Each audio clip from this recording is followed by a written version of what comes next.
A very good evening and welcome to all of you to this wonderful leadership conversation that we have planned with Gen Lobsang La. Gen Lobsang La is the founder and director of Jhamtse Children's Community. It is our good fortune and a great joy and excitement to share the screen with such an exciting personality. Welcome, Gen Lobsang La, to this conversation. Thank you. I would like to thank the entire team that helped us get in touch with you for coordination and also sharing lots of information, understanding about what you do. And before that, I also would like to thank Mr. Ravi Santlani. He's the CEO of Skew News. It's based in Jaipur. They do a lot of work for the schools as a community. And I would like to especially take his name for connecting me with you. Thank you, Mr. Ravi. We'd like to seek many more such suggestions from you in the future as well.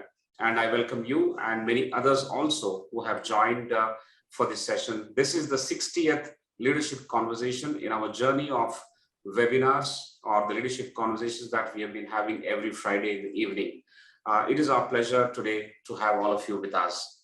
I would like to take a moment or so to introduce Gen Lobsang La, and after that, I'll hand it over back to Gen Lobsang to start the session with his opening remarks. Allow me to share my screen, please. Yes, today the session is going to be on transformative learning, Buddhist perspectives. We are going to talk about integrating heart, mind, and body. This is going to be a session scheduled for 1 hour. The first half an hour is introduction as well as talk by the guest. And the next half an hour or so, the Q&A. The Q&A will be moderated by myself and my colleague, Prof. Prasad. This is the leader we have with us, very handsome. Thank you very much. Let me now start this. This is a very large profile, but I tried to condense it to the extent possible. The goals of Jhamtse Gatsal Children's Community is to provide children with a secure home, education, medical care, and a lifelong commitment to their well-being from the stage of preschool to postgraduate studies and until they become financially independent. The Jhamtse educational model is rooted in the 3 essentials of educating the heart, mind, and body so that the children can develop compassion to nurture, wisdom to guide, and skill to serve. Gen Lobsang's work is focused on transformative education, sustainable development, and social entrepreneurship. Gen Lobsang Phuntsok studied Buddhist philosophy and practice at the Seraje Monastery in Mysore, which is well known and a very popular monastery. In the early part of his career in 2000, Gen Lobsang attended the Millennium World Peace Summit organized by the United Nations in New York City. He gave talks at the prestigious Harvard University, Boston University, and Clark University, among several other educational institutions in the United States, as well as Carleton University in the Ottawa and University of Calgary in Canada and various other institutions in Europe. Through his extensive travel and talks across the world, Gen Lobsang established learning centers in the United States and Canada and founded the Jhamtse Buddhist Centers in Boston. In 2003, Gen Lobsang founded Jhamtse International, a non-profit organization in the United States dedicated to educating the heart, mind, and body, the 3 essentials of the 21st century. In 2006, Gen Lobsang left behind his life as the founder and director of Jhamtse International. He's a spiritual teacher and life coach, and he started Jhamtse Gatsal Children's Community in Lumla, near his hometown in Arunachal Pradesh. The community accepts orphaned and most at-risk children from nearby villages to give them a chance at life and success. Today, it has more than 100 children in its care, including 25 graduates who are pursuing higher education in different parts of the country, including Delhi, Bangalore, Pune, Dharmashala, etc. There are several accomplishments, accolades conferred on Gen Lobsang. Some of them are: in 2022, Gen Lobsang is invited for a special audience of transformative educators with Honorable Union Home Minister of India, Mr. Amit Shah, to chart the growth and right development of the educational landscape of Arunachal Pradesh and Northeast India. In 2021, Gen Lobsang was awarded the prestigious State Gold Medal for meritorious service by the government of Arunachal Pradesh, presented by His Excellency, the Governor of Arunachal Pradesh, Brigadier Dr. B.D. Mishra. In 2019, Gen Lobsang was invited by the Minister of Education of Israel for week-long sessions, seminars, and talks on education, mental health, and well-being of children at risk, in the education system. In 2016, Tashi and the Monk, a short documentary film based on Gen Lobsang's life and his work at Jhamtse, Gatsal, wins the Emmy Award for Outstanding Short Documentary Film. I can go on and on. It's a very interesting and huge profile. I'll stop at this with your permission, and I request Gen Lobsang to start his opening remarks. Once again, a hearty welcome to you on behalf of ICFAI and all the participants today. I request you to kindly start the session. Thank you. Thank you. Thank you, Sudhakar, Professor Prasad and ICFAI. Thank you everyone who is participating for this discussion today. I'm really honored to be with you today for this discussion. And I realize many of you are from a business background, which I'm very unfamiliar with. And I feel honestly a little bit uncomfortable to speak today. I've been thinking about how I can find a common ground where we all can relate and discuss and make this session a little more engaging and more engaging and interactive. But I was also at the same time so excited that no matter what, being human beings, there are so many things we all can relate and we all can talk about. Right now, the situation everywhere, when you look at the world, we are facing so many different challenges. And I believe that all of us who are participating today for this discussion we are doing everything we can from our capacity and limitation to make this world a better and more peaceful for everybody. So again, this is truly an honor to be with all of you. And I will try, and I hope, and this is my intention, that at the end of session that I could say something useful and meaningful to everyone. So my topic today was transformative learning through integrating heart, mind, and body. So this is something that I have been talking a lot for so many years. And this is something that I believe so strongly that we call at our community the 3 essentials of 21st century, educating heart, mind, and body. And I strongly believe that we all can relate to this. All of us are doing best we can in our own place, with our own limitation, as I mentioned. But I think there is a common ground that we all share. We all share and we all connect to each other. And I can speak from, although I do not have much experience of conducting business or running a business more for the profit, but I think even our community has a business aspect where I could actually share that how and way that we conduct our business, the aspect of our community in this remote place. Normally, way I think is, of course, there is a job which needs to be done, and there is a doer or human or person or person who is a doer. This is a 2 very important aspects. And in my limited experience that I learned, whether job is important and not so important, whether job is big or small, the well-being of doer, the happiness of doer is very important. As a leader, one of the most important responsibility we have is taking care of the well-being and happiness and safety of the doer. If leaders can take care of the doer, and I think our doers will take care of the job which needs to be done. So in this perspective, I also think a lot about is, when anything that we start, any business or any work we start, often we are so focused and sometimes overly focused on job. And sometimes intentionally or not intentionally, we tend to ignore the human aspect of that doing. And we ignore the doers, we ignore the human beings, and we tend to focus more on human doing.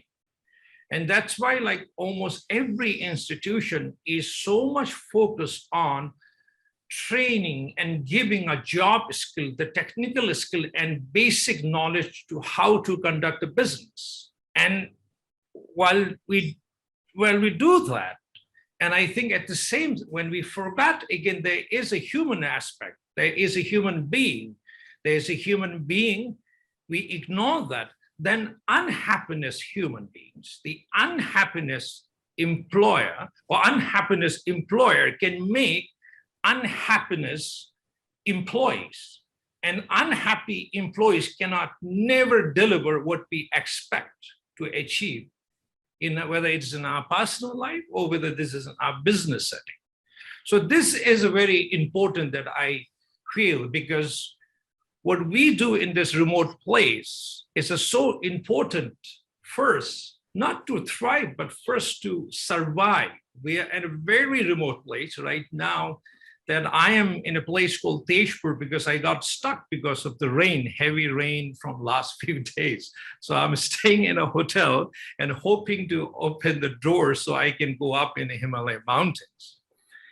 And I have to get from the nearest airport is around 17 to 18 hours drive to get where I'm working.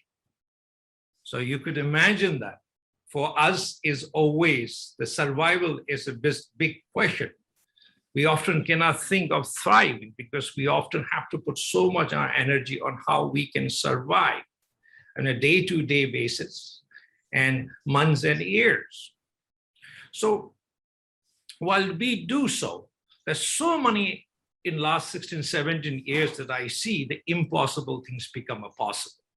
And one of the main reasons is I've always found, and I always believe strongly, is that when leaders take care of the happiness and the well-being of your team, and they really do take care of the job that you wanted them to accomplish and you wanted them to get done. So that's why the educating heart, mind, and body becomes very important to me and very important to us. Very important to us. Reason is, again, as I said, whenever we join to any company or any organization, they're always the leaders first focus on let's train and give the technical skills and basic knowledge to get that job. But what I think of is, you see how important it is.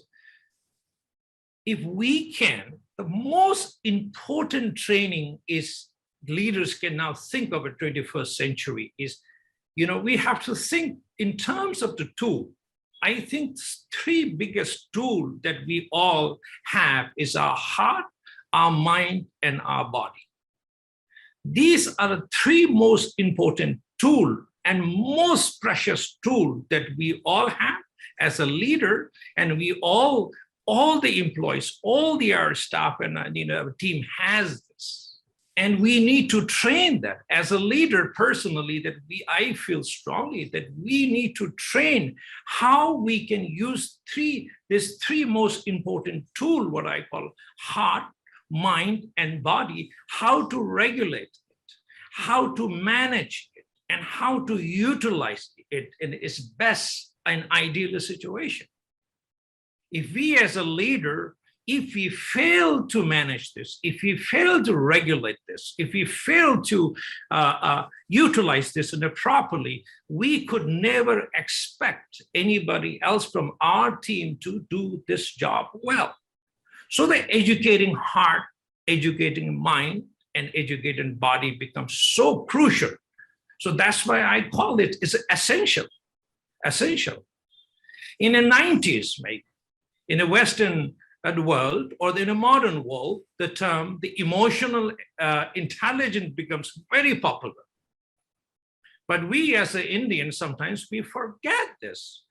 You know, we didn't call it emotional intelligence, but such a great skills exist in this country for over thousands of years. And somehow we got disconnected from those trainings and practices. And now it's coming through a West. And then we often pay more attention when it comes from the West, or when it's coming from Europe, or when it's coming from America. We tend to pay more attention to it. But now that most of us, we know how important it is to educate a heart, how important it is to educate a heart. Because the unhappy person could never achieve even the simplest thing. You give a task, most easiest task to your most unhappy staff or employee, you will see that he or she could never achieve this. The happy employee, the happy staff, the happy person, or the happy leaders can achieve even the impossible things. They can get done impossible things. So happiness matters. So the mental well-being matters. So the leaders can focus on more actually taking care of the well-being and health and the safety of people who are working with us, and they will take care of that. Otherwise, it will be very difficult. It will become more and more difficult to anything to achieve in this world, because things are changing so constantly. Things are changing so constantly. So now I would like to talk a little bit about what I really mean when I talk about educating heart, mind, and a body.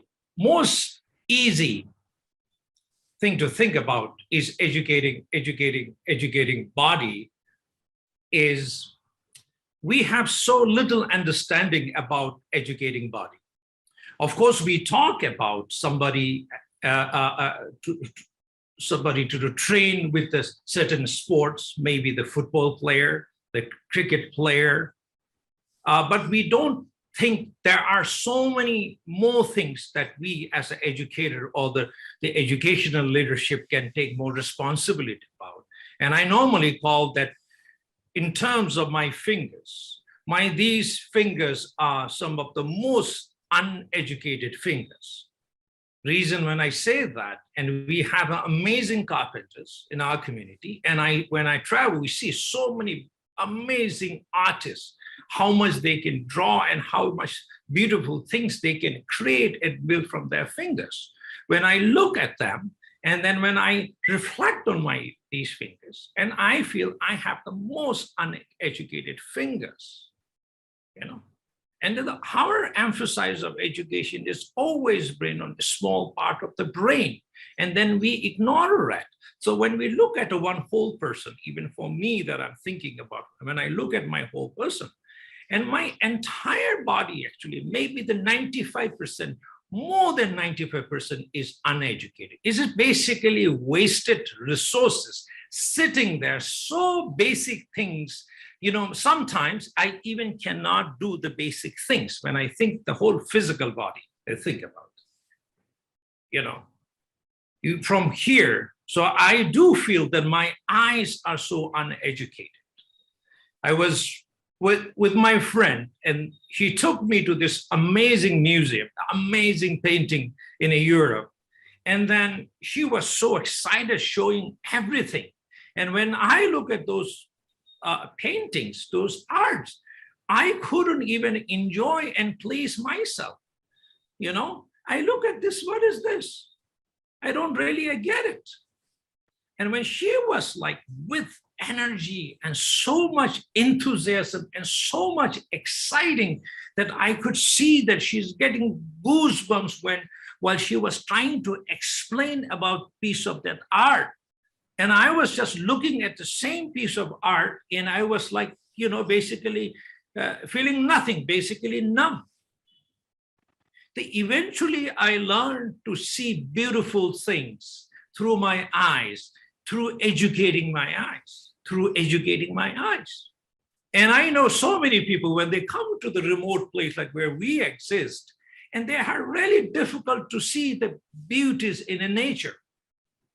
I often let them sit with me under a tree and watch the tree, the branches, the leaves, and they got sobered.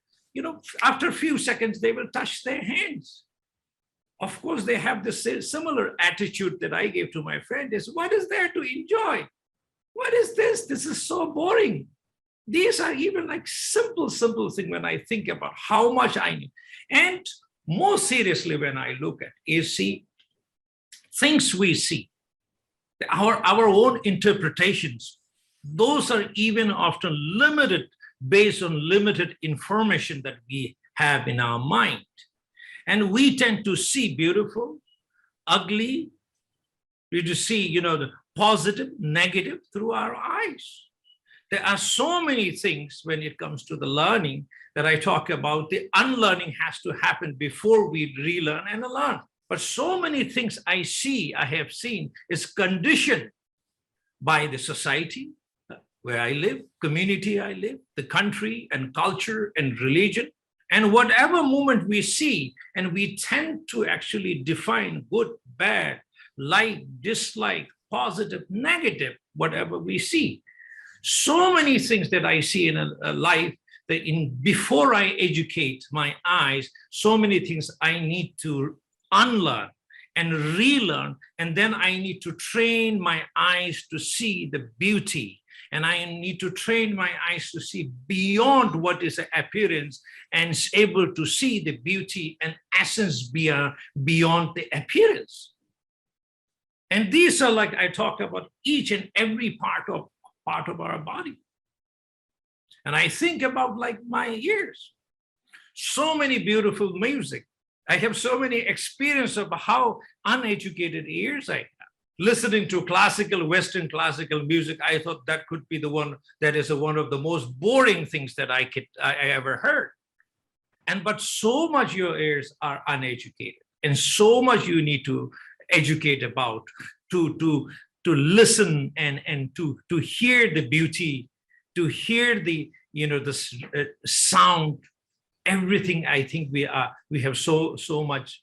So basically, as I'm saying, maybe over 95% of our body, our life, even our self, is totally uneducated.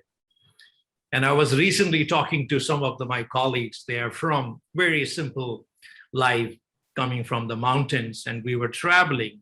And when we tried something new, we were trying something to eat, pizza, and they thought this was the most horrible food that he or she can have. And I was saying, you see how uneducated your tongue is. You need to educate your tongue. We are part of this amazing planet, amazing world. So you cannot just, eat always the same food you are eating up in a mountain. So you need to educate your tongue. You need to educate your taste. I said, your tongue is so rigid. Your tongue is very rigid and very uneducated. I said, I enjoy eating this thing. So you will enjoy eating this. So educate your tongue. Don't limit yourself. Only the good food is the food that I have been eating since my childhood. But, expose yourself, open yourself. So with that openness, everything we have to open, everything that we need to expose ourselves and educate ourselves, so we can provide the best service to wherever we are. And educating all these tiny things, why I'm talking, there is a lot more than just eating, different food and listening different music and seeing different cultures and different beauties going beyond the appearance. This is the best way of actually connecting and building relationship with different people from different diverse culture, different from different faith, and different from, this is a way to become more compassionate. This is a way to become more openness. And this is a way that we can connect to the different people outside of our own community, outside of our own faith, the outside of our own tribe, and educating this kind of thing from the very early age. It becomes very crucial, very important to us, And same thing, the educating heart when we talk about, so much of when we talk about our, the educating heart with the compassion has been like is very limited with, it's very sort of exclusive compassion. I often call it maybe a convenient compassion. Whenever it's a convenient, it's a convenient compassion. It's very exclusive, that people we like, that we practice compassion. But people we don't like, of course, we will never think of practicing compassion on them, or even the neutral people. It's like, who are not our friends or our enemies or people we dislike, but even we cannot extend our compassion to those people. Our compassions are very exclusive. And even for very limited people, the exclusive people, and even for them, that our compassion is often a very convenient compassion. What I mean in a convenient compassion is like, we go to the restaurant, maybe it's a birthday, I want to go to the best restaurant, and I want to order my favorite food, and we order. And then, we cannot eat all, and there's a leftover. We ask people to pack that. And then we say, okay, let's pack this, and I want to give to somebody outside. And we think that is a compassion, but that's very convenient. It's a convenient compassion because it's actually we are making convenient for ourselves. The real compassion should be more inconvenient. If we can practice compassion when the situations are very inconvenient to us, and then we could tell that I am truly a compassionate person, or I do have a very compassionate heart. But most of the time that we practice only the convenient compassion, we don't really give the best that, the best thing, the best food that we like. And we always look for the very convenient way to practice compassion. So these are for, the educating heart is important from, I strongly believe, from the very young age. As we get older, and these are they become harder and more difficult for us to train and practice. But if we emphasize or focus on training from the young age, from the very school level, I think these future generation will definitely become more compassionate and kind and caring when they grew up. So these are certain aspects we focus in our community, and I think this is also very applicable to wherever we go. And Sudhakar, maybe we can turn this into more question and answer session. It will be more engaging and helpful instead of becoming a picture. Thank you, Genla. I think this conversation is going to begin now in terms of Q&A. But in the opening remarks, I am extremely thankful to you for putting forth in such simple terms, in terms of what we come across in our day-to-day life, examples of what we look at, examples of how we limit our own mind and body. We restrict ourselves without harnessing the potential of our mind and body, and therefore our multiplier force is something which we are losing, which we are not able to actually function fully. In fact, in your own words, you mentioned that 90% or 95% of our body is uneducated, or our heart is uneducated, and it is limited to that extent. So with proper training and right interventions at early stage, we are all game for building a future generation that is so caring and kind. And most of the problems that we come across in our day-to-day life, while we are talking, the problems that we are facing around the country and around the world are largely rooted in problems of lack of appreciating diversity, which you very rightly mentioned, Genla, that when we connect to people outside our community, people who do not look like us, people who do not think like us, people who eat something else compared to us, that is accepting diversity and being inclusive. And that's where we all work together and work in cohesion to build a world that is much, much peaceful and happier to live for all of us. I think that's a fantastic message that you have given. With this as basis, we will now progress for the Q&A session. I request Professor R. Prasad to join. Professor R. Prasad is my esteemed colleague. He brings with himself a rich experience of 3 decades in entrepreneurship, academic world, and the corporate world put together. He's the Director of Academic Wing and also Professor and Mentor for the online MBA program. Welcome, Professor Prasad, and I request you to start the Q&A session with the first cluster. I will join once you complete that session. Thank you, Professor Prasad. Thank you, Professor Rao. I think I'll take this opportunity to respond to a question which is asked in almost 50% of our webinars. And that is, how does this session help me? And I think I'm doing that because we want to connect to the business world.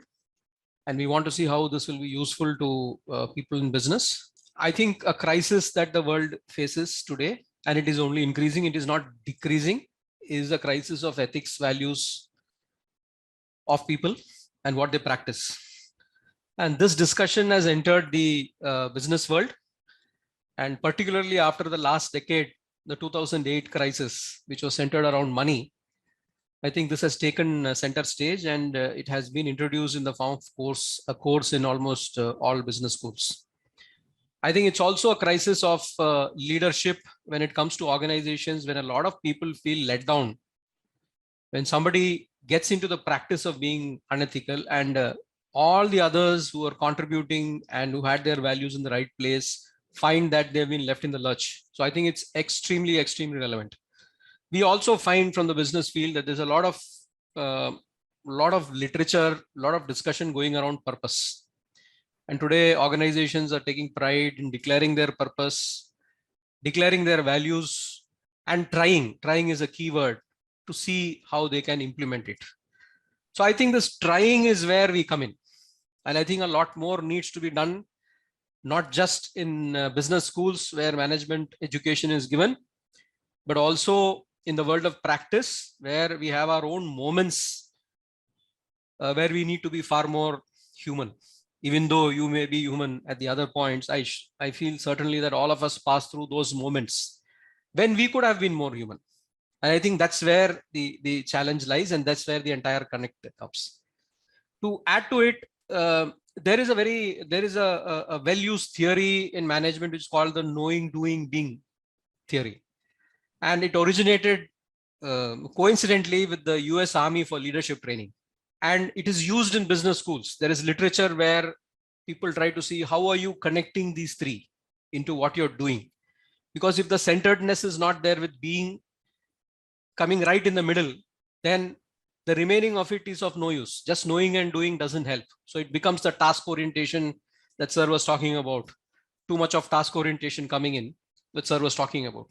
I think these are some points which I just wanted to introduce to say that these are far, far more relevant than techniques and methods which we use to become more productive in whatever we do. Because this is a direction. This is human evolution. And I think in today's world, business dominates, money dominates, business drives politics, business is setting the agenda. So therefore, it is extremely important for us to have these discussions and see what little we can take away from each of these. So that is in the form of setting a context and connecting between what Sir said and what we in the world of business, whether in education or in the world of practice, look at, sir. Now I come to the first question, sir. The first question is a bit personal. It is about where did you get the motivation to go on this mission and journey, sir? This is a wonderful question. It's the, yeah, maybe we could call it motivation, but it's also sort of a fuel or the energy.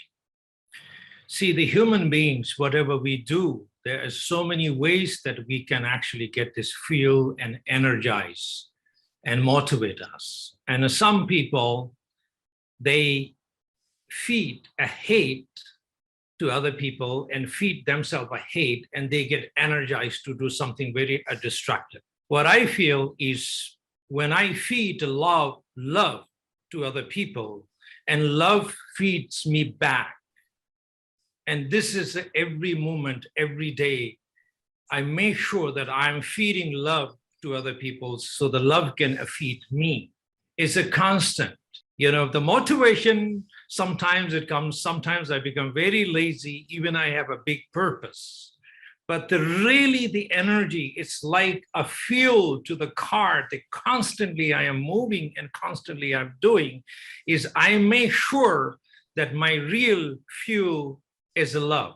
That whoever, even I'm sitting in a restaurant with strangers, I can feed myself. If I feed that person with the love, and that person will feed me, the love will feed me back. And I get excited. And you're sitting with a stranger you never met. And during that short period of the dinner or lunch when you're alone, and you can have amazing things you could discuss, and you can get done so many things. And, you know, it's constantly is things. So wherever I go, so the real energy is coming from, for me, is the love. So love what I'm doing. So it doesn't have to be directly related to educating children and feeding children and you know, supporting them. And that the ingredients is a love wherever you go. So you make sure that, for me, at least it works. Because I don't know, maybe it's a motivation or something, because I always find a way to feed love. So the love always feeds me back. And wherever I am. So this is my true energy behind. I don't know. Fantastic, sir. Fantastic, sir. Fantastic, sir. I think your response has come from the being. It has not come from the knowing or the doing. And I think that what you have told us is actually a practice. It's something that we need to be moment to moment when we are sitting along with somebody else. It's not something that happened to us and it is there in our memory.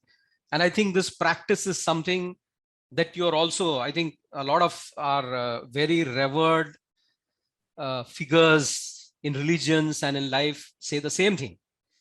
And I think you've also talked about it being a state of being, rather than it being an intellectual concept, which a lot of us get into for the purpose of discussion.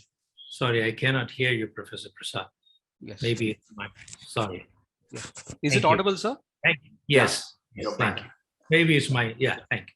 Yeah, thank you, sir. So I think, you know, that feeling when we talk to each other is also going to help us in getting to a better outcome and perhaps spread this feeling a bit more than otherwise. Thank you very much, sir. It's a wonderful response to the very first question. Thank you. So the next question is about what we mean by transformative learning in practical terms. You would have done a lot of work in this area earlier and also with respect to children. So can you illustrate what you mean by transformative learning with a certain situation or an instance or a context so that we understand that better? I mean, there can be many ways of defining transformative learning. For me is, you know, how you can translate the idea or the knowledge or the values to your life and implement your life and practice it. And through that, the impact is like transforming your own life, you know, the transforming your own life, transforming your body, transforming your mind, transforming your heart. For example, if we say the compassion, practice compassion. Oh, compassion, empathy, and compassion is a great idea,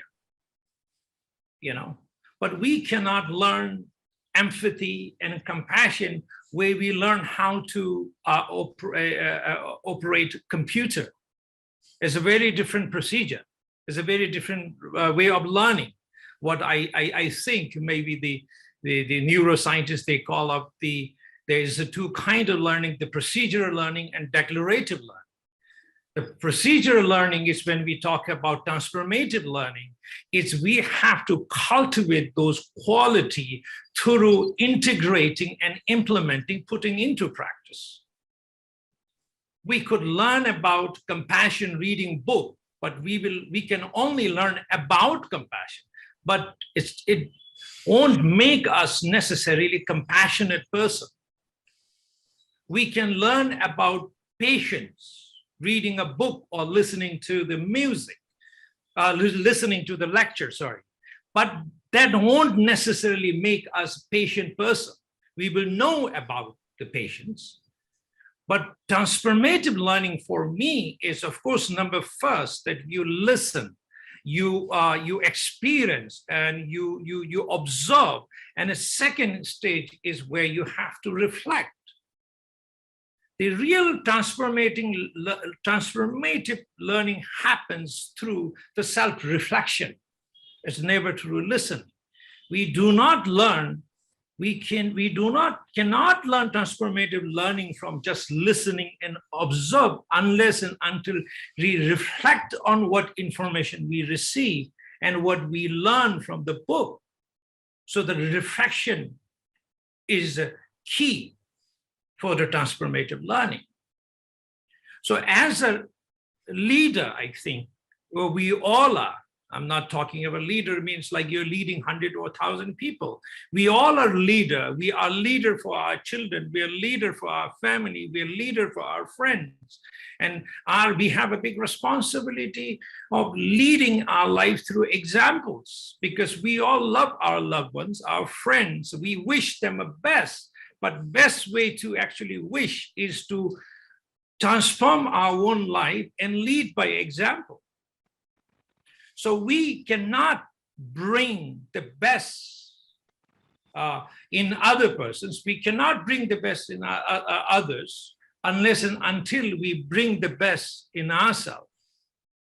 So the transformative learning is something that we need to apply. So, for example, one thing that I tell the children in my community is, there is 3 ways of smiling, because when we get up, it's nice to see somebody smiling at you. It is a very inexpensive, but very, very powerful and precious thing that you can dream of sometimes. Somebody, we all love people looking at us with a smile. We all wish, but can we really learn from smile from heart and mind and body? This is something I feel so important. These 3 tools, these 3 energies, if we know how to harmonize, align these 3 energy, it becomes the simplest smile, becomes sometimes one of the most powerful. Just imagine as a business people that we invest hundreds and thousands of dollars to buy a device or software, and we don't use them properly. Of course, the boss is gonna scream, this is a waste of investment. We spend so much money to buy this software and these devices. See, now most people are not using it. But can we think that we have this amazing 3 tools, heart, mind, and body? How often we think it even as a business. Yes, when we get ready to go job, of course, we will take shower, we will brush, we don't want to stink, we will put nice shirt, pants, we will coordinate, color coordination. Best you want to look, you want to present the best version of you. And then the true best is hidden inside those suit, those pants and clothes. People can see that. Moment you wear the expensive suit, you go, if your three tools, the energy, heart, mind, and body is not aligned, then people can see through that. It doesn't matter even you wear the expensive suit. Even you wear a simple kurta pajama, but your three tools of body, heart, minds are really well harmonized. They are aligned.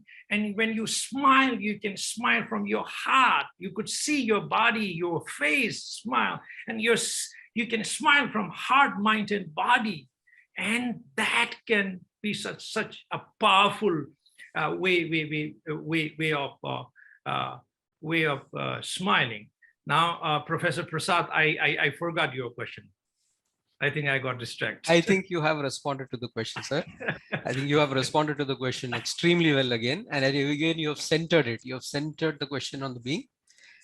I think what you have mentioned is, if I have to connect back, is that you can transform if it is not only knowing, it is not only doing, it has to be knowing, doing, and being. In all, the heart, mind, and the body need to be together. And I think you illustrated it extremely well with the example of a smile. And of course, the same application goes for everything else. Thank you, sir. I think it was a beautiful response. Sir, the next question. When you undertake this mission of transformative learning, and you would have had a lot of experiences in doing so, what sort of challenges have you seen in integration of the body, the mind, and the heart? And there have been a lot of questions. How do you do it in school? How do you do it with maths? How do you do it in higher level of education? How do you do it with people who are working? So the contexts are many. But what kind of challenges? You would have seen a number of settings in your travels when you're doing this. So what sort of challenges do you see impeding this, which will inform us in our own contexts for trying to improve and see how we can integrate better? That's the setting of the question, sir. What has been your experience on the challenges? I think the biggest challenge is humans' mindset. Our mind is very rigid. I think this is due to one of, the way we were educated. We were, the education system we have is it's basically so rigid, and we cannot think and go beyond, although that we emphasize. I think the definition of the modern education system is so rigid. The purpose of modern education system is only to actually, maybe the highest goal we can think of is the economic gain, and basically turning human beings for the servant or the labor, turning into a labor to achieve this ultimate goal of the money or the wealth. I think because it is created in such a way, this two factors, the fear and greed, we are trapped by this fear and greed, the greed of just having more and never becoming content and never achieving the happiness we are looking for, always being kind of like hungry and craving. Is this restless craving for bigger and more and the nicer I want to achieve, and then fear, which is plays a huge of that, what if I don't get this? What if I don't have this?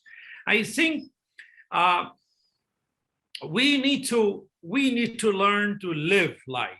And I think we need to learn that we need to get out of this mindset. There's a much more than money. Of course, the money plays a big role in this. Of course, the money definitely has a space to make things happen. But I think that we as a human needs to see the bigger picture. Otherwise, I think eventually this mindset will lead us to ultimate destruction of entire planet. I'm not talking about one family.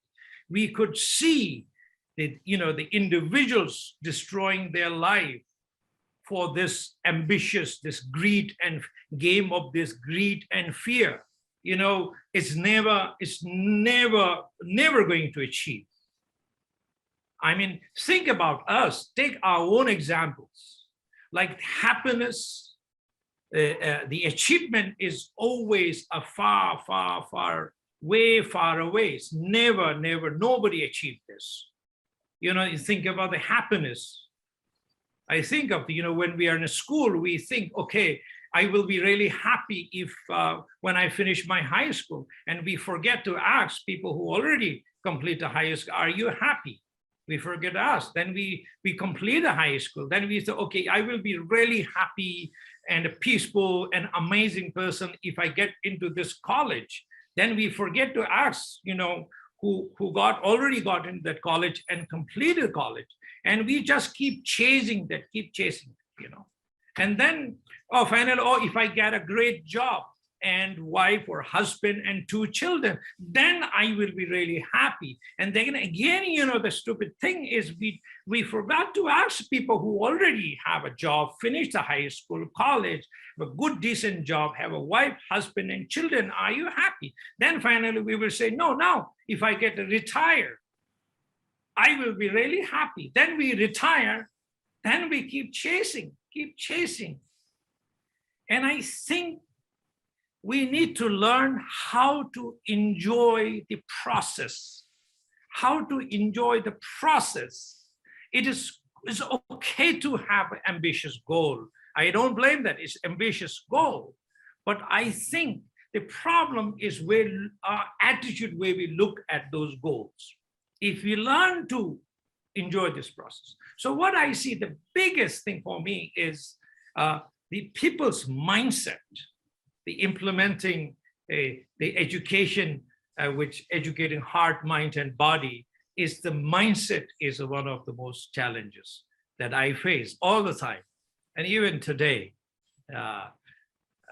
with my colleagues, with my staff, whenever we talk, and it's a mindset, but I think the practicality of this is so simple if people open. That's why so much of unlearning has to happen when we think of preparing the future generation. We cannot build the future generation based on education system and thinking and mindset we have right now. We cannot expect the different future doing the same thing, the century-old same stuff doing, and cannot expect a different result. So I think the mindset of adults is the biggest obstacle. Thank you, sir. Again, you've hit the nail on the head, and you've also responded to one of the queries which has come up from our beloved colleague, Dr. Samyadeep Chakraborty. So he wanted to know how one can be flexible. I think you've hit the nail on the head, and you've also responded to the question. I think some of the ways by which you can become more flexible is, one is by seeing the bigger picture. And I think sometimes we do this when we get a shock in our life, like somebody passes away, etc. But I think seeing that bigger picture when we are living daily lives is even more important. I think another implementable or something that we can actually practice, you said, is enjoy the process. Relax and enjoy the process. Whatever you're doing, understand it, enjoy the process. I think you also suggested that we review our attitude to goals that we have for ourselves. And you mentioned that big point about unlearning. I think in a way, the younger generation has very clearly is demonstrating to us that we are not going to listen to you.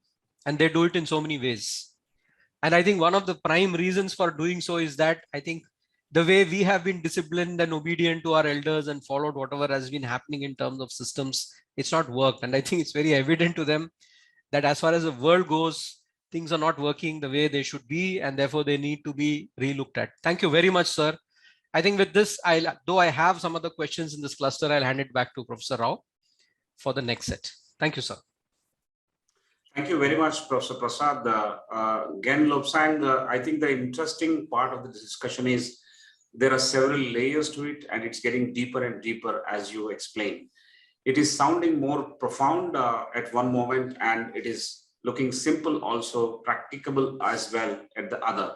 And we are juggling between profundity and simplicity every now and then as you are talking. So we are enjoying this as much as I am enjoying. I'm sure all the participants are also enjoying this. They're lapping it up. Sir, I will focus on a few questions for want of time. These questions are more on application oriented questions. And for example, you have embarked on a journey which is extremely noble, which is how hugely useful for variety of communities that you deal with, and you integrate them into your folds, and you teach them a new education system and make them actually highly result oriented and highly successful, apart from integrating the heart, mind, and the body in terms of being successful in a wholesome way. But sir, one question is that when you integrate the students from dysfunctional families into the school ecosystem, especially in a day school, there are challenges. What is your suggestion? How do we go about it? How do we integrate children from dysfunctional families, especially in day schools? I think the two most important thing I talk to the educators, whether you're educators, where you are leaders, where you are, whatever you do, if we all have somebody in our life that we feel sometimes to give up, and we feel that, no, this is not going to change. Number one is, of course, the patience. You must. Number two is actually faith. It is important to have a faith. And number three is when you have a faith and when you have a patience, then you can hold the space for that person. And if we make sure that from our side, these three, the components are there while the struggling person exists or is a presence in your family or in your campus. These three ingredients is very important. I talk about the educating and healing is so much as the farmer's mindset. That's why the name itself of our community is Jhamtse Gatsal, means the garden of love and compassion. Reason is every human being, every child is a seed of compassion and love.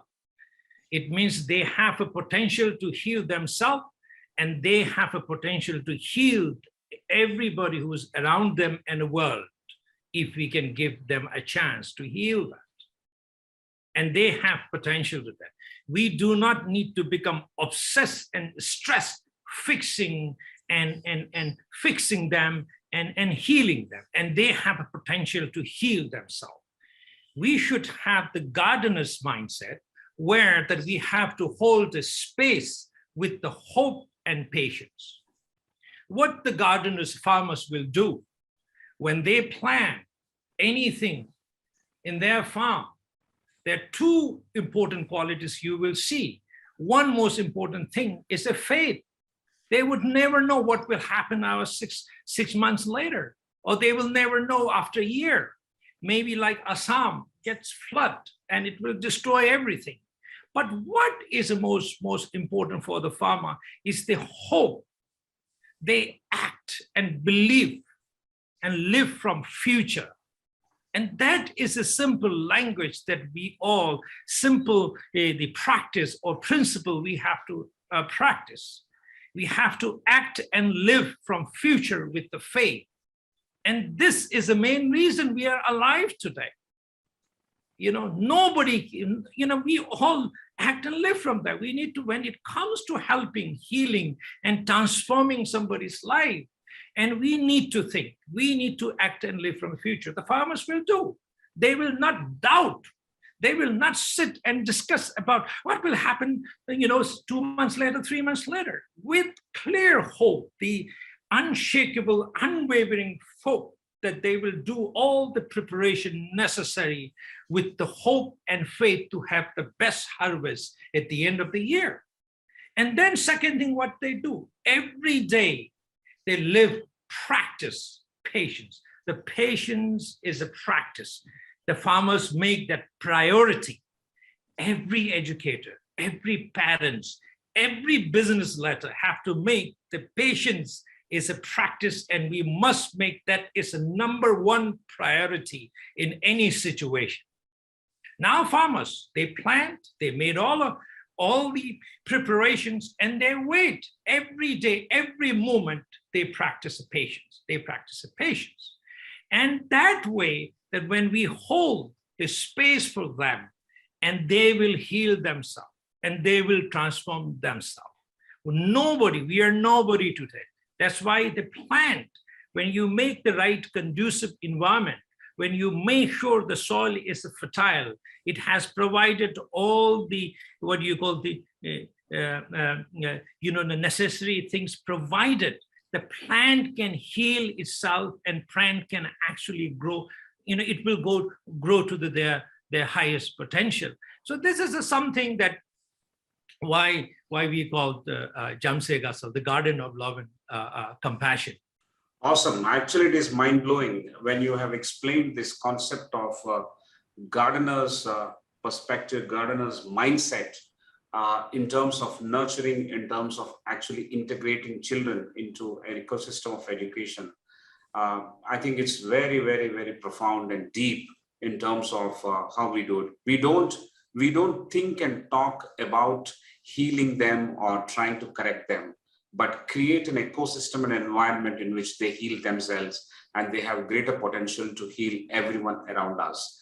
I think that's awesome. The words can be replaced. The heal word can be replaced with help.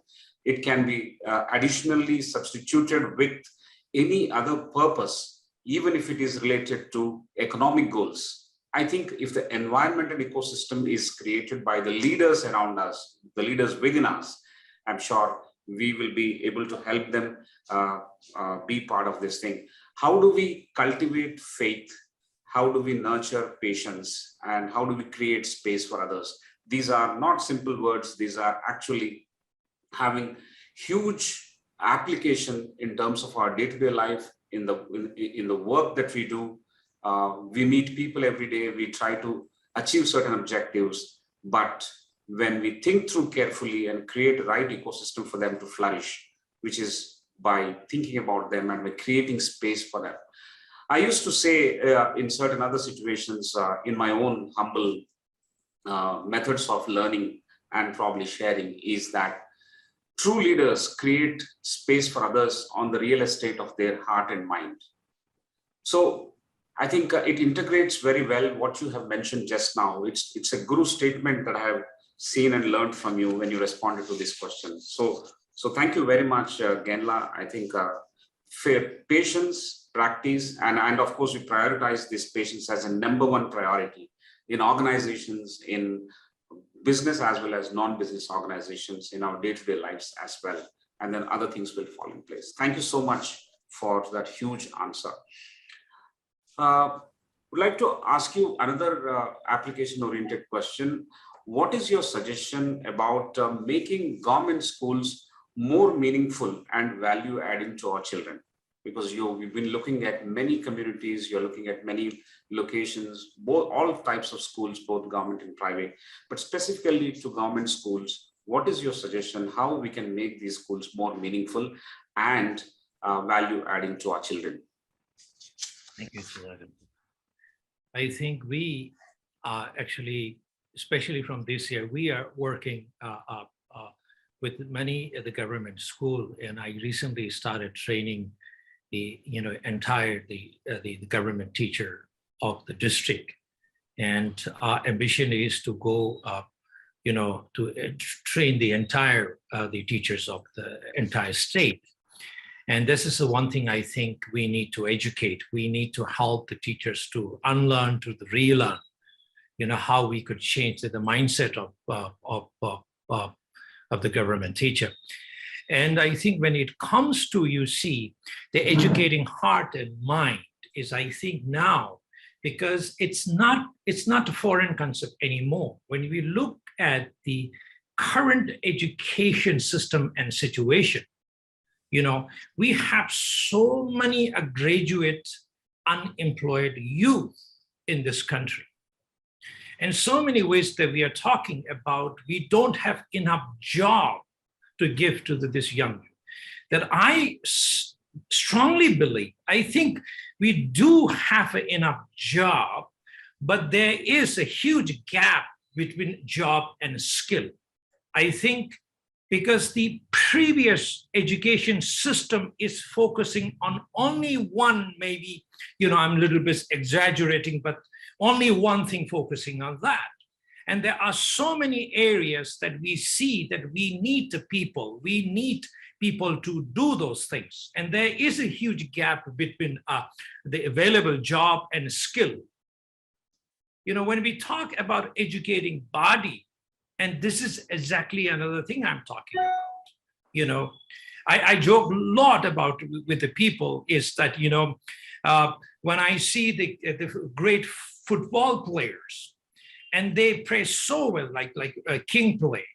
And I used to watch as a young monk, the football was one of my passion, that, wow, how could he do this? Because the feet are so educated. His feet are so educated, and that he could actually make so much money. Now, if you think this in terms of money making or financial gain. And then when I think of somebody who sings so well, how educated their voice are. And same thing with somebody dancing, their hips and their whole body. And I could never do that. But so many of these people, you could see, they find a way to go out of the existing education system and educate each and every part of, identify their strength, their hidden talent, and then focus on educating that part. So not only that they will find a way to survive and feed their family, but they actually do so well. And many of them do much better than people who have degrees from the university. Where I think the 21st century, I joke about it, the 21st century's beggar will have so many degrees, but so little skill to survive sometimes. And now another thing, because of artificial intelligence, already a lot of the human jobs are replaced by the machines, the devices, the robots. And people are forced to think certain skills the robot cannot actually be replaced by the robot. Only humans has to do. Could be the compassion, emotional intelligence.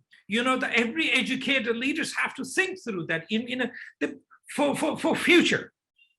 So the educating heart is not just like previous. We think maybe 10 years, 15 years. Oh, is it something to do with the monks or the sadhus or the saints? It's something to do with it. No, not anymore. There are so many research that it is proving that people who have a high emotional intelligence, and they do much better than compared to who has a high level of IQ. The 90%, nearly 90%, the emotional, the intelligence, nearly the emotional intelligence counts for the nearly 90% of what sets high performer from apart from the appears with the technical skills and knowledge. And even when you think from the business perspective, the cultivating compassion, empathy is playing big role, I think. So for government school, I think we need to educate. We need to educate not only the educators, but we need to educate parents. We need to educate the educators. We need to educate the policymakers, and we need to put a lot of focus on this So I again go back to the mindset. I think we need to change the mindset of our educators, our policymakers, and parents, because future is actually all about educating heart, mind, and body, not only getting the university degrees. Amazing. Amazing, sir. I think the suggestions are pretty sharp and detailed in terms of what can the government schools can do. We need to change the mindset. We need to change each and every stakeholder in the ecosystem for the schools, like parents, teachers, school managements, policymakers, administrators, so on and so forth, and focus on not just one overriding concept of economic goal, but focus on various other aspects. The job versus skill gap, which needs to be focused on, the degree versus the ability to survive, or the skills to survive in life. I think the latter is something that we need to focus on in order to make sure that the government schools are more meaningful and value adding to our children. That's a fantastic answer, sir. Thank you very much. I will move to the next question with your permission.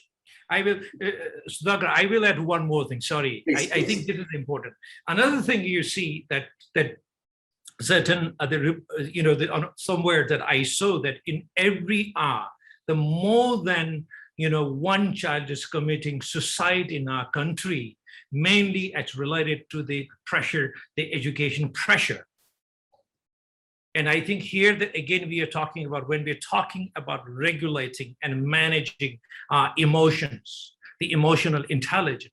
Now the education, current education is number one. It is not even providing a secure job, which is actually self-defeating the purpose of really education, modern education is focusing on. Number two, education is even making people sad and depressed. So the educating heart is again so important. What emotional education we are talking about, the emotional intelligence we are talking about, self-awareness, the self-management, being aware of one's own emotion, understanding and identifying our own weakness and strength, and regulating that, managing that. So I think when I talk about three essential, educating heart and mind is no more as a luxury. It is now becoming the essential skills. If the educators, policymakers, parents, if we fail to emphasize and teach these three important skills, and I think it will cost so much in the future, and we can't even actually bear the impact of not doing this. Sorry, I interrupt you. No, fantastic, sir. I think the point that you've added is very, very important. Even if we focus on the purported goal of this education to provide jobs, which it is not providing now, will cause so much distress and dissatisfaction, depression. It will probably cause suicides. It will probably cause unrest. And we are looking at some of these cases around us all the time. So the real answer, according to you, is to harness the wholesomeness by educating our heart, mind, and body. Any number of times we repeat the integration of these three vital and essential elements, it is not enough, because one day this repetitive citing and talking about heart, mind, and body will translate into our actions. And once we see the results, which we begin to see, we will believe in that, and our belief will beget a greater application of our faith onto these principles, and then the world will become a much better place. I think that's where we are taking this to. Thank you very much, Genla. I will now move to the next question.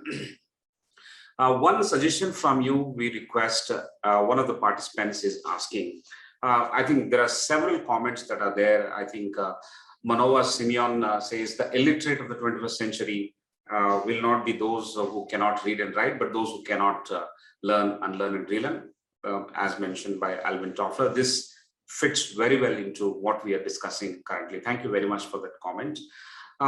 One suggestion that we require from you is, how can a differently abled child a differently able child, how can he be helped in academics through transformative learning? Any help, any suggestions on that, sir? Honestly, I don't know how to answer this, but I do believe that all of us are in some ways differently able. And I think the good educator, the compassionate educator could always find their best potential and strength in a child. And if we could encourage that without any adjustment. And again, as I said, that we need to educate our eyes and minds what is a good and what is a smartness. And our eyes, our ears, our mind and hearts has to do a lot of unlearning, because successful, unsuccessful is also so much of defined and very rigidly what we believe and idea we have in our mind. If we can educate ourselves and do the unlearning, we will see the amazing potentials and so much, whatever the especially able, people can contribute so much. But point is, like, as I said, like my eyes were so uneducated when my friends showed me amazing piece of artwork. And I think so many of us are, even our eyes are educated, not able to see the beauty and the strength and the potential of these children. And I think if we can change our mindset and able to recognize those potentials, I don't know the direct answer, but I believe strongly, there's always so much they can offer. Amazing. I will share one thing here with you. At Jhamtse Gatsal Children's Community, we talk about the three generation learners or three generation teachers. It means kids, their peers, and then teachers and parents and the grandparents. One of the model that we are changing at Jhamtse Gatsal, our policy is whoever comes and serves in our community more than 20, 25 years ago, that person has a right to live rest of their life in the campus. So we are creating what's called the village, which is Right Livelihood Village, around the 50 households, all sustainable. We are going to build with the natural resources and waste. So when I first shared this if you think about our ancestors, when humans live in a tribe, our grandparents were the most knowledgeable and they have the entire wisdom of life. They were Google of our life, and every time the villagers, younger generations, then when they face a problem, they go to the older person in the village and seek their advice and guidance, how to handle situation, how to move forward. The modern education, or the modern society, I should say, it is taking away and thinking the older people are burden. It is too costly, expensive, and we are separating them. And who is gaining is only the business is gaining. Where it is hurting most is our grandchildren and parents. The biggest damage, we are hurt, is on the grandchildren and our parents. The gaining, people who are making this business out of this. Now, people say this is too expensive, Lobsang, to keep these old people. I said, no, this is a very smart investment. I don't see the grandparents as a burden. If we need to invest them, reason is, again, our mindset. We don't able to see, we are brainwashed. Once you're 60, retired, you're no more worth. Forget about compassion and thing, but even from the business perspective, I see these are the real treasure, the wisdom. These are the wisdom that we have in our community because they have a lived experience. Nobody else has this. We should not see them about it. So in the Jhamtse Gatsal, we said we invest and we keep them. And then people say, who's going to take care? I said, our grandchildren, our younger kids, every day they will go. One of very important class would be spending 2 hours with the grandparents. Now we will think, you take care of the grandparents. You're not taking care of the grandparents. There is a mutual benefit. When they spend time with the grandparents, we all know experience. Our children change, they glow, they get enriched. Instead of paying so much money to find a nanny, which has no connection to your culture and language. And your own grandparents is your root. We are sending our younger generation, future generation to the root, spend time with them. And they learn, the younger children learn how to practice compassion in action, helping, of course, walking with them, sometimes, washing them, and sometimes helping them to cook, the compassion in practice. At the same time, our grandchildren, they learn values. They are actually learning to build a strong root system when they grew up. And this is what's missing in a younger. I will tell you this story. I met one couple in Singapore, one of my trips, and we'd had a discussion about their children. And they said, how so much difficult, how come my children has no culture now? And there are, the Chinese couple, because they both work and their children, they go to the American school and they have a Philippine nanny. Where do we spend most of the time? They spend maybe 8 hours, 7 hours, 6 hours in American school, which is not Chinese, and they come back and 4 hours with their nanny who is Philippines. And now the parents are expecting their children to grow into Chinese culture. That is very illogical. And you pay so much money. So why don't we reinvest on our grandparents, see their values? And I think biggest, again, loss is, if you don't do this, biggest loss is our grandchildren, our grandchildren, our children have a big loss. And many of us had this opportunity and fortune to spend time with our grandparents. We know these are memories we will never forget, and we always would cherish. But the younger generation, we are taking away from. But these are something I'm talking about, the mindset. We need to educate. We need to re-educate. Unlearn and relearn has to happen. Somebody who mentioned, I think, otherwise we all become the most uneducated person of 21st century. Because the 19th century, 18th century, 19th century, 20th century education is already falling apart. It did not prepare us for the 21st century. And I think we need to get out from that system, unlearn all the things and relearn, and at least for our future generation, for our children or our grandchildren, we need to unlearn and relearn and prepare them for the brighter and better future that they deserve. So I think mindset is so important. I'm actually amazed at the most tangible example that you're given now with what you are practicing at Jhamtse Gatsal community.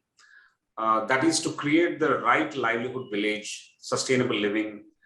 But beyond that, the rooted learning is how we were all getting connected to our grandparents, the good old days of learning from the grandparents, getting schooled in the value systems, learning compassion and various other aspects by observing them and spending time with the grandparents.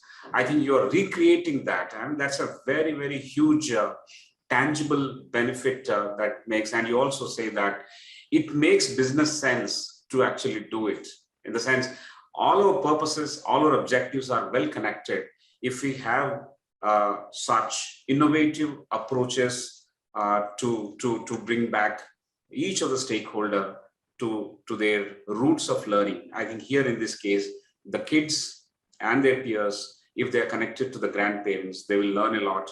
And that integrating of heart, mind, and body, that harmonization will eventually take better shape. I think that's a fantastic, strong point that we are talking about. There's a huge element of guidance as well as to how we proceed.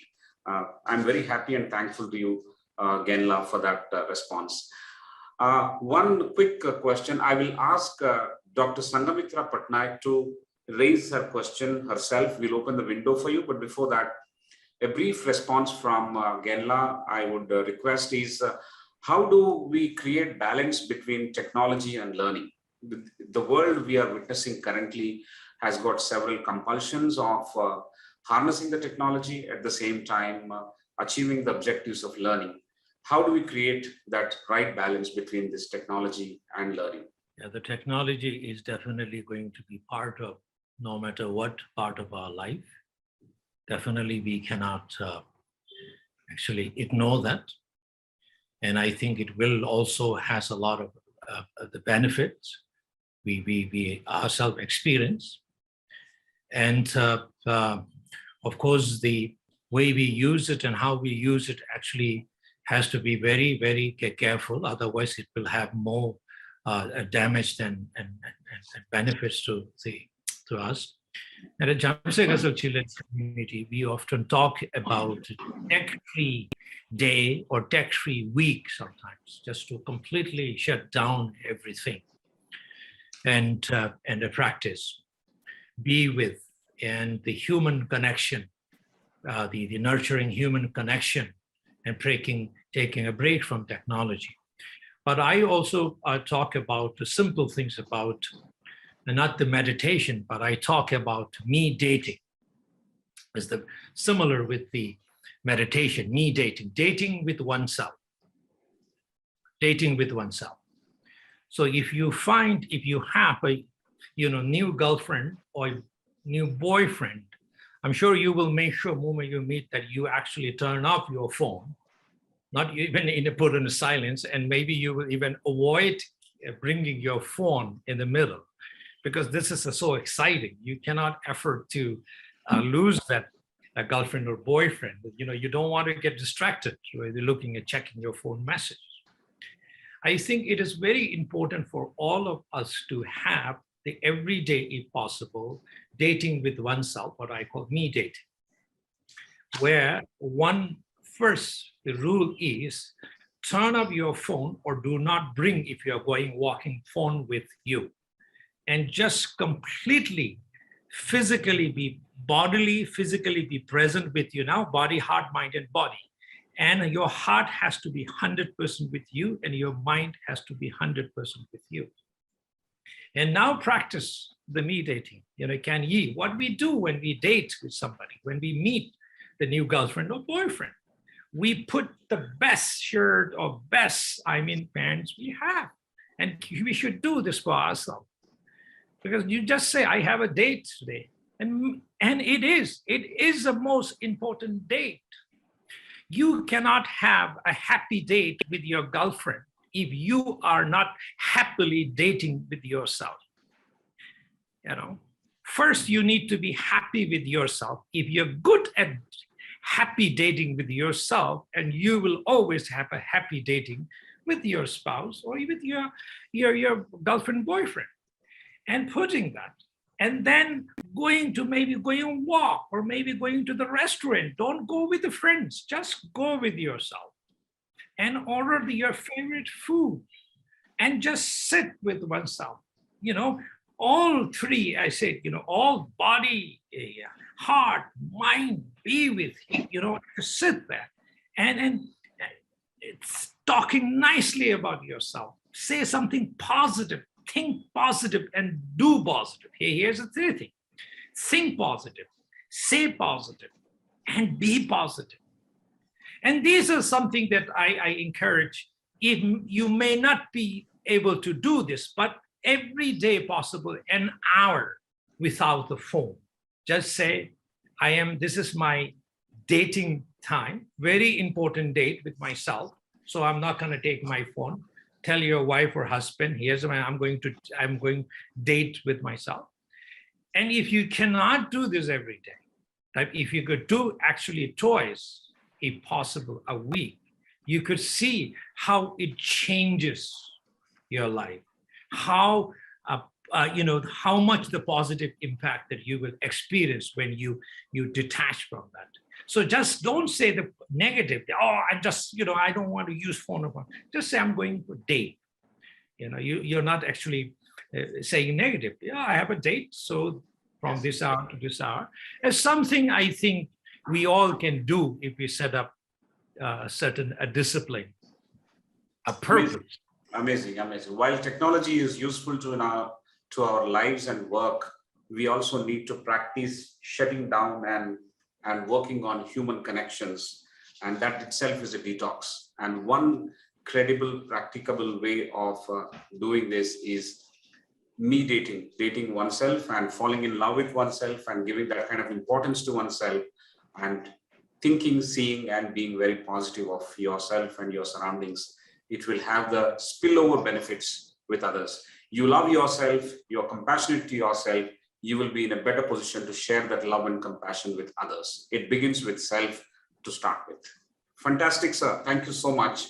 I'm overjoyed, and I'll now open the mic to Dr. Patnaik, who would like to ask you a question. Dr. Patnaik is a professor at Kalinga Institute of Social Sciences, Bhubaneswar. Over to you, Dr. Sangamitra. Much privilege, sir. Thank you so much. And namaste to the great speaker. And namaste to Professor Sudhakar Rao and Professor Prasad. And to just modify, I'm in School of Law in KIT, that is Kalinga Institute of Industrial Technology University. And my query is actually the fully answered, but yes, I just want to give my observation that kindly I'm placing this before you. Integration of the heart, mind, and body creates a beautiful symphony to make our learning much pragmatic. That is synchronization of I with we. The real challenge in our field of education is that what we teach or learn only by using mind and heart and body are not integrated. We notice the impact of it in our society today. Could you suggest how can we integrate these three incredible nuances to create harmony in the society? Thank you. Wow. Thank you, Professor Patnaik. Wow.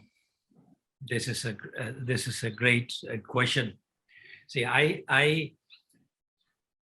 it is sometimes it's very easy for us to implement these things in our community because we have a luxury of freedom and to explore things. We're not, nobody is stopping us. And I think in your situation in the university, I think this will be definitely a challenge one. And I think, but again, as I said, is any of you as an educator, first, if you see there is a purpose of integrating a body, mind, and heart. And I think there's so many things actually you can explore first, maybe doing in your own family. And which is I did, all of these are so new to me 17 years before. It was just an idea. It was just an idea in my mind. And I didn't know how it will go and whether it will work or not. But little things, every time that I get opportunity, I actually try to integrate with even, sometimes with a small family, and sometimes with a small circle of the friends, and sometimes even sharing with the different setups when I visit to the small schools. And I think anything that you're trying to do, I don't know if this is not a very specific question, but I think you will always find a way to do, because these are, we think, again, I said, is our education is brainwash us to see everything as a separate entity. And we all know it is not separate entity. There is a relationship between language and math and science and social studies. These are not separate entities, but we are brainwashed to see that as a separate entity. And we have to work, and we have to actually go a long way before we can make this kind of applicable to everybody. But somebody has to start this. Now we think that we are forced to see our mind, body, heart are totally separate. They are not. And we know this is not, these are part of one system. These are part of one system. You know, so that's why again, and honestly, I'm sorry, I don't know how to answer this in the right way, but I would encourage that you know, you could actually explore a lot and see whatever the specific situation you pick up and you try that. You give actually even, you know, you guys are smart, you guys are professors, you guys have so much knowledge. I think it wouldn't take much time for you to explore to this, you know. I think there's always a way. I am also in a process of learning and transform. It's truly been the transformative learning. So many new ideas I am struggling, and then I take time to explore, and how do I implement this? And how do I integrate this three thing in this situation? Sorry for not able to answer, but thanks for your question. Thank you very much for this loud conversation, Genla. I think while sharing your own wisdom, you have also helped us see what are the challenges. And most of it looks like it's difficult to implement. And sometimes it looks very easy to implement as well, if you practice and believe in it so much. I think that's where it is. There is one comment here. How does one self overcome self-importance? I think this is a question that has evolved over the period of last, say, half an hour or so. How do you overcome self-importance? One is to love oneself on one extreme, be filled with love and compassion so that you are in a potential, in a place to share love and compassion with others. The other extreme is how do we overcome self-importance? Dr. Babu is asking this question. See, the true love to the self is not actually separate from loving others. The true practice of love and compassion, one has to understand the underlying, the system of our existence, the interdependence, the system of interdependency. If you truly love yourself, you know, you cannot just ignore the rest. Truly loving yourself is truly loving entire humanity, entire the world. So it doesn't really, again, separate us from the others. Wow, that's again profound. Thank you so much for that. You're loving yourself is not loving, it is not different from loving to your mother. Loving yourself is not different from loving to your grandparents. Great. You know, you are the part of this generation coming from many, many, many, many 100 million years ago. And each and every, you know, you are the product or the creation of so many grandparents, so many parents who survived, who came to this world in a one-time come. So when you love truly yourself, you're loving entire the gone generation, and you're loving entire the future coming generation. And where you exist is, you see, then you could see that you are not the one single entity which exists there, separate from everything else. No, you are connected to that. Great. Loving yourself is loving the entire world around you. It is no different from the union in which you exist and you live. I think true love will only disclose the benefit of taking everyone along with you. I think that's the message. Thank you so much, Genla, for that. But I was reading some of the transformative leaders who talk about certain techniques and tips when they explain these concepts. For example, how do we train our body? We train our body to understand our body ourselves first, like the way uneducated fingers, uneducated feet and all. It is all limited by what we are conditioned to think. That is the starting point. So some of the solutions given by them is to pursue, say, yoga or play sports and do many other things. sensitizing or exposing oneself to multiple things which one did not hitherto pursue. So yoga is one example that they have given, where you can understand your body much, much better than you have ever understood it. So yoga integrates the body into your mind, and so that is one solution about body. The second one is meditation. We talked about meditation. You talked about mediating. That is again trying to understand one's own mind much, much better. And the third one is writing part.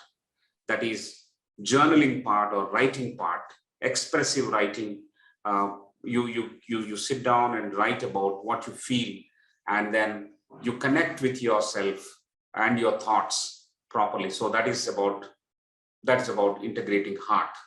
I think these are some of the suggestions that we read when we look at these transformative leaders and their solutions.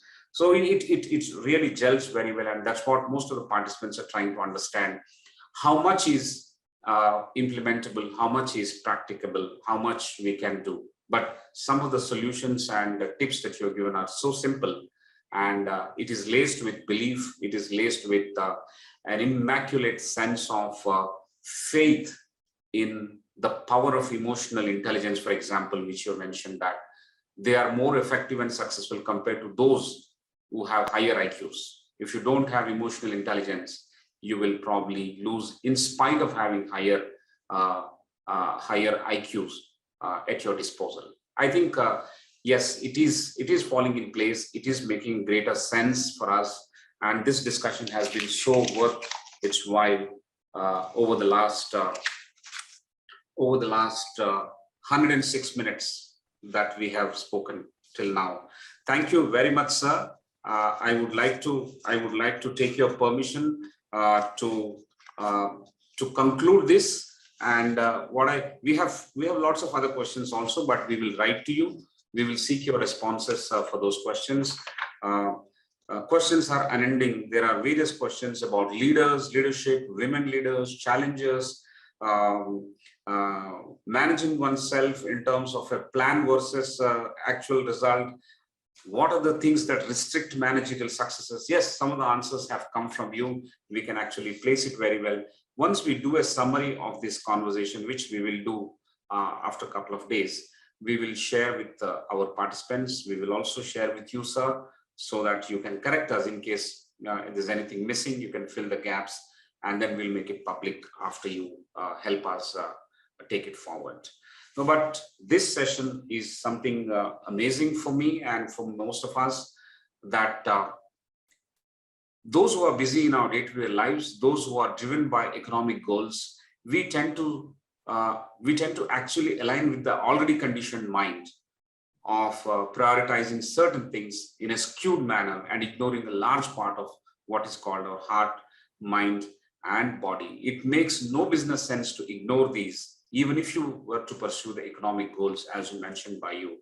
In every walk of life, as an educator, as a leader, as a parent, as a policy maker, as an administrator, whether we are in government work, whether we are in private work, or in a non-profit work or NGO, I think everywhere we have a greater opportunity of integrating our heart, mind, and body ourselves first, so that we can tap into greater potential that all of us possess and share the same with the fellow beings, with our colleagues, with our team members, with the citizens around us, and we can make this world a much, much better place. That's a beautiful message that you have given us.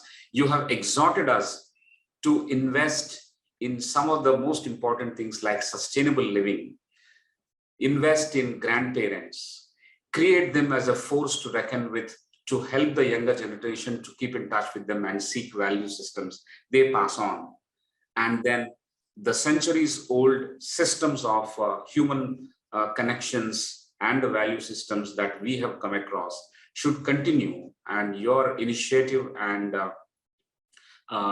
your interventions of Right Livelihood Village will definitely ensure this. And wherever it is possible, in our own homes, in our own ecosystems, we should plan and definitely take this forward.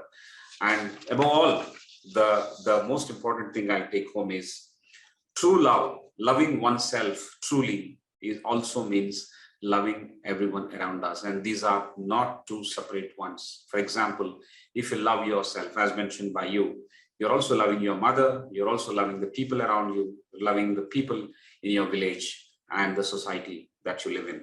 That is an amazing transformative learning masterclass that we have had from you, sir. And we cannot thank you enough. Thank you so much. I would also take names of Miss Vasudha Manchu, who has coordinated seamlessly for making this happen. She's currently in the US.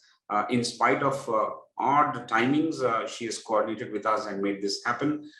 Huge thanks to Miss Vasudha Manchu.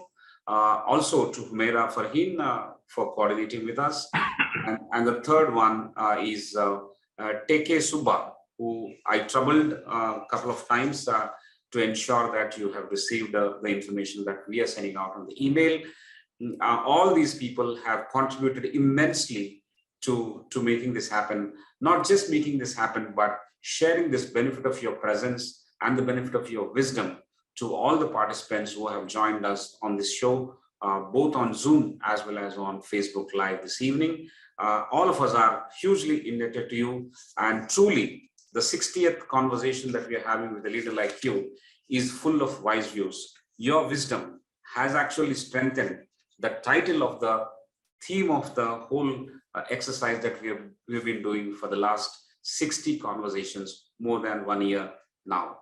I think you have given us a reason to celebrate the 60th conversation like this.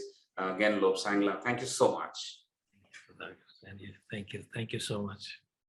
Ladies and gentlemen, I want to thank you for your participation, your enthusiastic questions that you have shared at the time of registration. Please continue to do that. The 61 will happen, the 62 will happen, and the 100 also will happen. Every Friday evening, we will be back with fantastic leaders like again Lobsang Phuntsok. Next time at 4 p.m. on the next Friday, that is 24th of June, we will be back with a leader by the name Dr. Bhaskar Enaganti.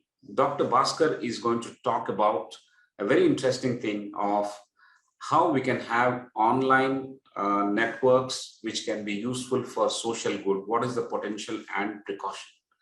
I think it's a very, very nice opportunity for businesses and social entrepreneurs, educators, and everyone to understand how this space is growing and how we can contribute our bit. Because ICFAI, as an organization, we are embarking on a special journey called Digital Street. Digital Street is to achieve digital transformation for the street vendors. We have large number of street vendors in this country. Most of them have adopted the UPI, that is, they have adopted the digital payments, but beyond that, how they can improve their businesses, how they can earn more money. If they're earning currently 2,000 rupees or 1,000 rupees per day, how they can earn 5,000 rupees per day by adopting certain digital methods of communication, of harnessing social media, of harnessing their supply chain, small supply chains and networks, how this can be very nicely integrated and this benefit can be provided so that overall the people around us and grow very, very meaningfully. I think we look forward to this session the next Friday at 4 p.m. and I request all of you to join. And as I said ever, we are hugely thankful to you for your support and contribution. For now, Lobsang Phuntsok, thank you very much for this time and presence and expertise on transformative learning. We will remember this for a long, long time to come, and we hopefully, most of us, implement the aspects that you have helped us to learn, in the sense that we have to try and do a lot of unlearning and then relearn. But at least this session, we have picked up most of the aspects and we go home and reflect and probably take it forward for our own benefit in whatever we do. Thank you so much, sir. Thank you. Thank you so much. Thank you. Thank you, Professor Prasad. I'm sure you also enjoyed the conversation like the way everyone is enjoying. Thank you very much for that fantastic, stellar opening cluster of questions that you raised, and it has set the tone for the entire conversation. Thank you so much.